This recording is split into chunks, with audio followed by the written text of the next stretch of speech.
Dalam nama Bapa dan Putra dan Roh Kudus. Amin. Bapak, Ibu, Saudara-saudari sekalian.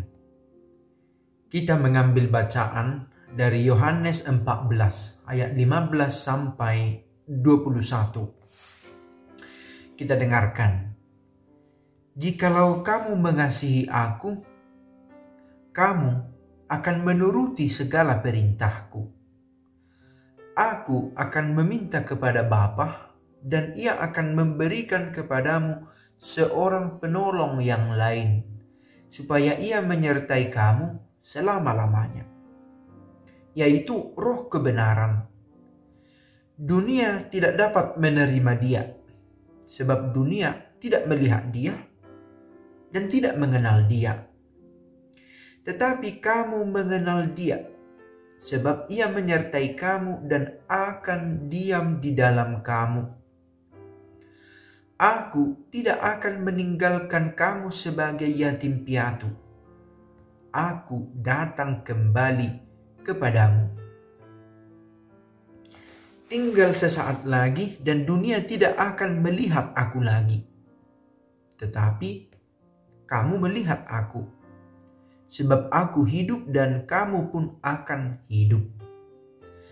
Pada waktu itulah kamu akan tahu bahwa aku di dalam Bapa-Ku dan kamu di dalam aku dan aku di dalam kamu. Barang siapa memegang perintahku dan melakukannya, dialah yang mengasihi aku. Dan barang siapa mengasihi aku, ia akan dikasihi oleh Bapa-Ku. Dan aku pun akan mengasihi dia dan akan menyatakan diriku kepadanya.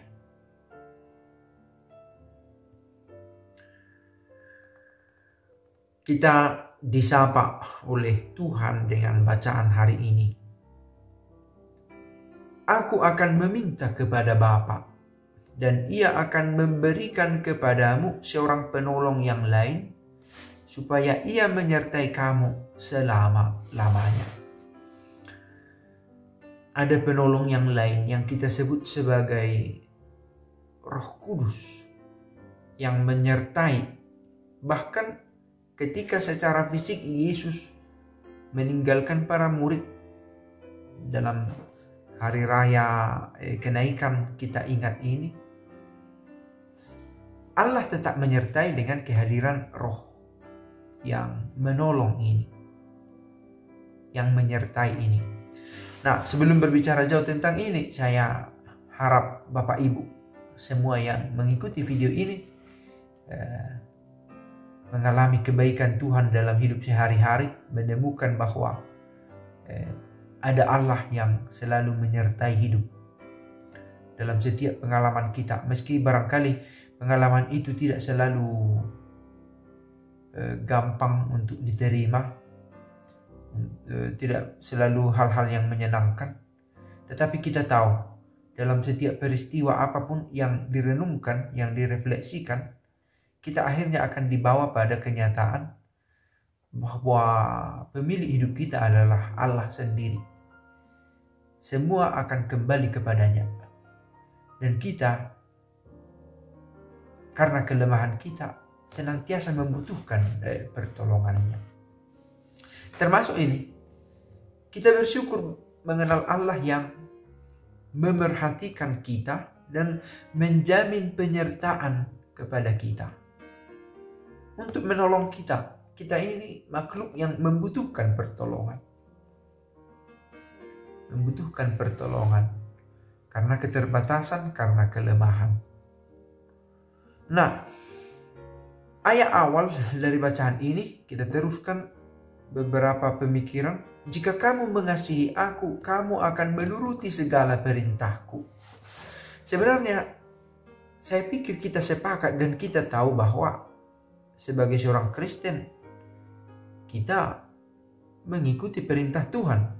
Dan kita baca itu berbuat baik, mengasihi, menolong orang yang membutuhkan, membagi apa yang kita miliki terhadap orang yang berkekurangan,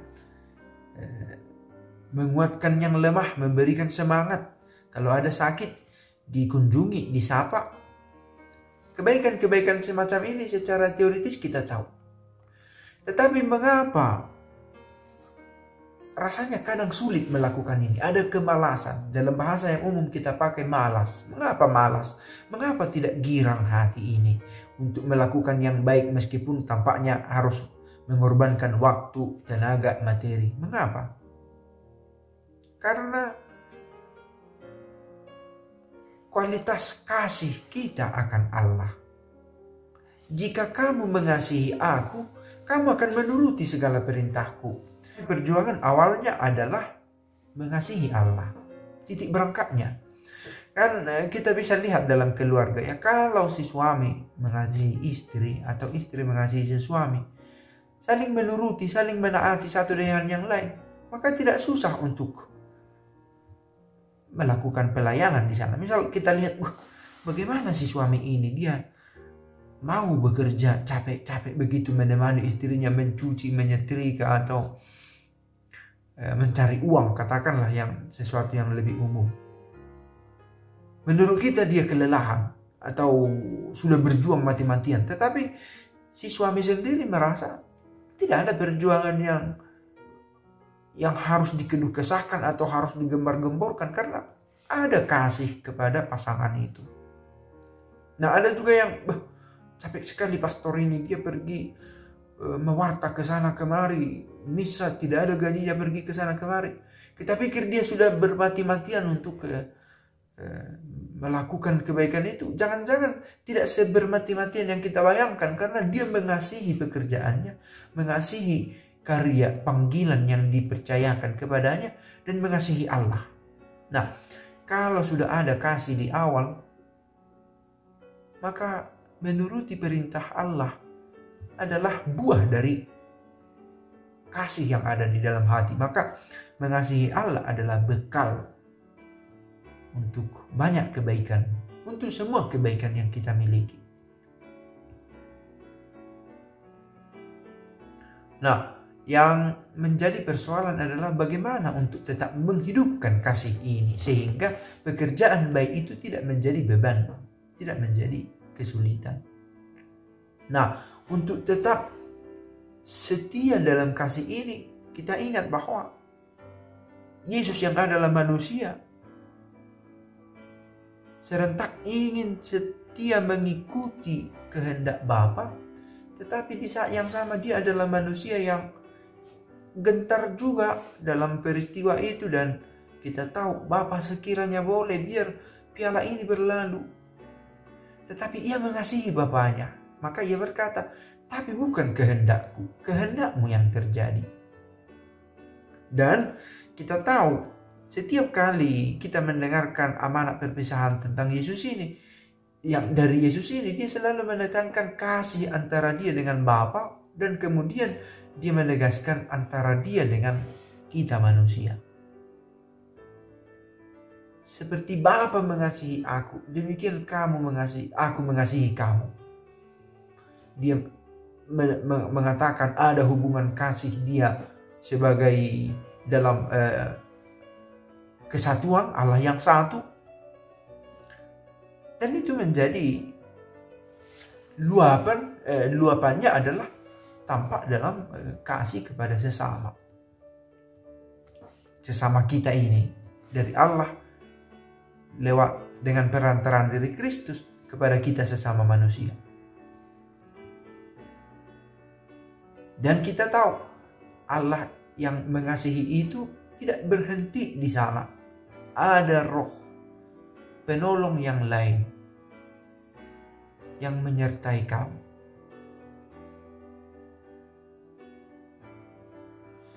Rumusan terakhir bacaan ini, barang siapa memegang perintahku dan melakukannya, dialah mengasihi aku. Dan barang siapa mengasihi aku, ia akan dikasihi oleh Bapakku, dan aku pun akan mengasihi dia dan akan menyatakan diriku kepadanya. Nah, ini lingkaran kebaikan yang kemarin juga kita sudah bahas. Saya mengasihi Bapa, Allah, maka saya melakukan yang baik.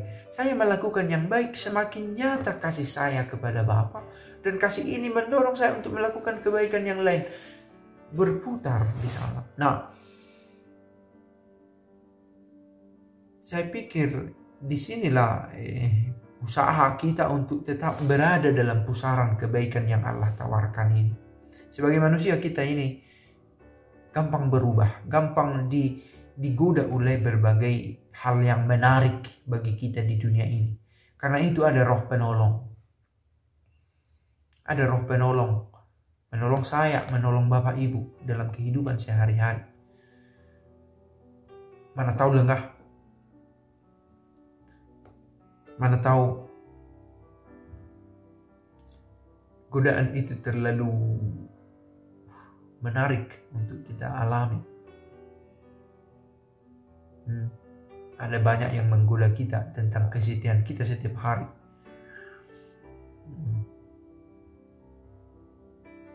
Dan dikatakan di sini, barang siapa mengasihi aku, ia akan dikasihi oleh Bapakku, dan aku pun akan mengasihi dia, dan akan menyatakan diriku kepadanya. Dan akan menyatakan diriku kepadanya. Akan tampak juga semakin nyata Kristus itu kepada orang yang berjuang setia dalam hidupnya. Semoga bacaan ini menolong kita untuk setia berada dalam pusaran cinta kasih itu, dalam kebaikan yang Allah tawarkan. Kita merasakan itu, kita menemukan kasih itu, dan kita pun mengasihi Allah, dan ini menjadi bekal bagi kita melakukan kebaikan. Semoga. Bapa kami yang ada di surga, dimuliakanlah namamu, datanglah kerajaanmu, jadilah kehendakmu di atas bumi seperti di dalam surga. Berilah kami rezeki pada hari ini, dan ampunilah kesalahan kami, seperti kami pun mengampuni yang bersalah kepada kami. Dan janganlah masukkan kami ke dalam pencobaan, tetapi bebaskanlah kami dari yang jahat. Amin. Dalam nama Bapa dan Putra dan Roh Kudus. Amin.